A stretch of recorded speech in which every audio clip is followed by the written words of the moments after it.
July সন্ধিয়া অহা জাঁজি নদীৰ এক প্ৰলয়ংকাৰী বান আৰু এই প্ৰলয়ংকাৰী বানে নাজিৰা সমষ্টিৰ অন্তৰ্গত আমগুৰি চাহ বাগিচাত ইতিমধ্যে 180টাকৈ পৰিয়াল এই মুহূৰ্তত হৈ আছে গৃহহাৰা। এখন বিদ্যালয় কোঠাতে ইতিমধ্যে এই 180টাকৈ পৰিয়ালৰ প্ৰায় 7,000জন সদস্য ইতিমধ্যে সেই বিদ্যালয়খনতে নিশা কটাবলগীয়া হৈছে। মই অসমীয়া 24 দৰ্শকসকলক পোনে পোনে দৃশ্যাংশ দেখাবলৈ লৈছো। এয়া হৈছে নাজিৰা বিধানসভা সমষ্টিৰ অন্তৰ্গত আমগুৰি চাহ বাগিচা আৰু এই আমগুৰি চাহ বাগিচাৰ মই যি স্থানত উপস্থিত আছো এই স্থান হৈছে জাঁজি নদীৰ তেনেই কাষত থকা এই অঞ্চলসমূহ আৰু দেখিবলৈ পোৱা গৈছে এই যি অঞ্চলৰ 180টাকৈ পৰিয়ালৰ মাজলৈ নামি আহিছিল যোৱা 19 জুলাই তাৰিখে এক কাল অমানিশা। এইসমূহ গৃহসমূহ পোনে পোনে দেখাইছো। এই গৃহসমূহ ইতিমধ্যে সম্পূৰ্ণ ভাগি তছনছ হৈ গৈছে আৰু ইয়াৰ যি আচলতে চোতালত একাঠুক পৰ্যন্ত ইতিমধ্যে প্ৰায় পলস। সৰ্বত্ৰে বৰ্তমান পলস। ইতিমধ্যে পানী ইয়াৰ পৰা ওলাই যদিও গৈছে, এই ইয়াৰ যি বানৰ পাছৰ যি আচলতে সময়ছোৱা এই সময়ছোৱা কেনেদৰে কটাব এই সকল লোকে, কিয়নো ইতিমধ্যে সৰ্বস্ত্ৰ শেষ হৈ গৈছে এই যি জাঁজি নদীৰ বাঢ়নী পানীৰ কবলত। গোটেই জীৱন আচলতে কষ্ট উপাৰ্জনে ঘটা সমগ্ৰ সা সামগ্ৰীৰ পৰা আদি কৰি আচবাব ইতিমধ্যে শেষ হৈ গৈছে। ঘৰৰ ছালৰ ওপৰেদি আচলতে পানী নিগৰিছিলে এই স্থানত। আৰু মোৰ লগত কেইবাজনো ইয়াৰ স্থানীয় বাসিন্দা আছে, সংগঠনৰ বিষয়ববীয়া আছে, মোৰ লগত এগৰাকী যুৱতী আছে। মই তেওঁৰ ওচৰলৈ পোনে পোনে আৰু কি ক'ব, আচলতে 19 জুলাই তাৰিখে হঠাৎ এটা প্ৰলয়ংকাৰী বান আহিছিলে আৰু ইতিমধ্যে আপোনালোকৰ প্ৰায় 180টা পৰিয়াল ইতিমধ্যে গৃহহাৰা হৈ আছে। কি ক'ব আপুনি এই মুহূৰ্তত? এই মুহূৰ্তত কি ক'ম আৰু, আমাৰ বাগানৰ যোনটো হালত হৈ আছে এইটো কোনো চাবই নোৱাৰে। ইমানে দুখ লগা পৰিস্থিতি হৈ আছে।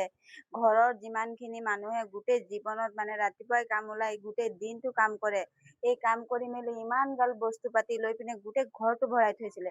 এতিয়া ঘৰৰ এটা এটা বস্তু এহঁতৰ নাই, থাকিবলৈও জেগা নাই, খাবলৈও জেগা নাই, পিন্ধা কাপোৰলৈকে নাই। মানে এনেকা পানী হ'ল। অলপ অলপ পানী বছৰে বছৰে হৈ থাকে, কিন্তু এইটো বছৰত এনেকা পানী হ'ল যে আমি মানে ভাবিব নোৱাৰিলো। এনেকা মানে ৰাতিপুৱা অকমান অকমান হ'ল, পাছত যাওঁতে যাওঁতে একদম ইমানে পানী হ'ল যে মানুহ ঘৰৰ ওপৰত বস্তু উঠাই থৈছে যে তলত পানী হ'ব ওপৰত নহ'ব। পাছত এনেকা পানী হ'ল গোটেই ঘৰৰ ওপৰত দি ঘৰে উঠাই লৈ ঘৰটোৱে নাই। এতিয়া যথেষ্ট মুঠতে এনেকা চৰকাৰে আমাক সহায় কৰিব লাগে, যাতে এনেকা জেগাত ঘৰটো আমাৰ বনাই দিব লাগে য'ত মানে মানুহে নিজৰ ঘৰখন ধুনীয়াকে ৰাখিব পাৰে আৰু ঘৰখন নিজে বনাই ল'ব পাৰে। আৰু এইটো আমাৰ তল জেগা হয়, নৈখন ওচৰে আছে। নৈখনত এনেকা পানী আহিলে যে মানুহৰ ঘৰখিনি উঠাই লৈ গ'ল, মানে ঘৰ বোলা বস্তুটোৱে নায়ে একেবাৰে। এনেকা পৰিস্থিতি হৈছে। আমাৰ মানুহক চালে ইমানে দুখ লাগিছে। সৰু সৰু কেঁচুৱা ল'ৰা ছোৱালী লৈ এইফালে গৈছে থাকিবলৈ, এইফালে আমাৰ ওখ জেগা আছে, তাত মানে আমাক চৰকাৰে যদি তাত অকমান সহায় কৰি দিয়ে তো মানুহে তাত ধুনীয়াকে থাকিব পাৰে। এইটোৱে ক'ব বিচাৰিছো মই চৰকাৰক। নিশ্চিতকৈ আচলতে ক'বলৈ মই সেই আচলতে দৃশ্য ইতিমধ্যে কিন্তু মই টেলিভিশ্যনত আচলতে মই দেখুৱাইছো। নিশ্চয় ক'বলৈ আচলতে সৰ্বস্ব শেষ বুলি ক'ব লাগিব। এইসকল লোক ইতিমধ্যে দিশহাৰা হৈছে বুলি ক'ব লাগিব, কাৰণ যি কষ্ট উপাৰ্জনে গোটেই জীৱনৰ কষ্ট উপাৰ্জনে নিৰ্মাণ কৰিছিলে একোটাকৈ গৃহ ইতিমধ্যে, আৰু তাত যথেষ্ট সুন্দৰকৈ আচবাবসমূহ আচলতে তেখেতে ভৰাই তুলিছিলে, কিন্তু সমস্ত জাঁজি নদীৰ যি প্ৰলয়ংকাৰী বানে কিন্তু ইতিমধ্যে ধ্বংস কৰি লৈ গুচি গ'ল। মোৰ লগত অসম স্বাধীন ছাত্ৰ সন্থাৰ এজন বিষয়ববীয়া আছে স্থানীয়, মই আচলতে আপোনাৰ ওচৰলৈ যাম। ইতিমধ্যে বান শেষ হৈছে, কিন্তু তাৰ পৰিস্থিতি আটাইতকৈ ভয়াৱহ হৈ উঠিছে। দেখিবলৈ পোৱা গৈছে গৃহসমূহ ইতিমধ্যে ভগ্নাংশ প্ৰায় শেষ হৈ গৈছে। 180টাকৈ পৰিয়াল ইতিমধ্যে বানৰ কবলত। ইয়াৰ পিছৰ পৰিস্থিতিটো অতি ভয়াৱহ হ'ব। কি জনাব আপুনি এই মুহূৰ্তত? সেইটোকে গোটেই অসমত বানে যি ভয়ংকৰ পৰিস্থিতি কৰিলে, সেই সময়ত আমাৰ আমগুৰি চাহ বাগিচাৰ প্ৰায় 180-90টা পৰিয়ালৰ যি ক্ষতি সাধন হ'ল, সেয়ে আমি চৰকাৰক আহ্বান জনাইছোঁ যাতে এই পৰিয়ালসমূহক ঘৰৰ লগতে যি সা সামগ্ৰী গৈছে সেয়া সম্পূৰ্ণ ইয়াৰ সুবিধা কৰি দিয়ে। আৰু লগতে শিবিৰ পাতি বৰ্তমান শিবিৰ পাতি মানুহে খাই বৈ আছে। ইয়াৰ পিছৰ পৰ্যায়ৰ মানুহখিনিৰ কি হ'ব সেইটোকে চৰকাৰে যাতে চাওক। আমাৰ কালি আমাৰ কেবিনেট মন্ত্ৰী আহিছিলে, সেও পৰিদৰ্শন কৰি গ'ল। আজি MLA ছাৰো আহিছিলে, আমাৰ স্থানীয় MLA, সেও পৰিদৰ্শন কৰি গ'ল। সেইটোকে আমি চৰকাৰক আহ্বান জনাইছোঁ আৰু যাতে এই মানুহখিনিক এক সকাহ দিব এই আচলতে 180টা পৰিলে কিন্তু দিন হাজিৰা কৰা আচলতে ব্যক্তি হয়। আচলতে প্ৰতিদিনেই আচলতে কুঁৱা খান্দি প্ৰতিদিনে আচলতে পানী খোৱা একোজন ব্যক্তি।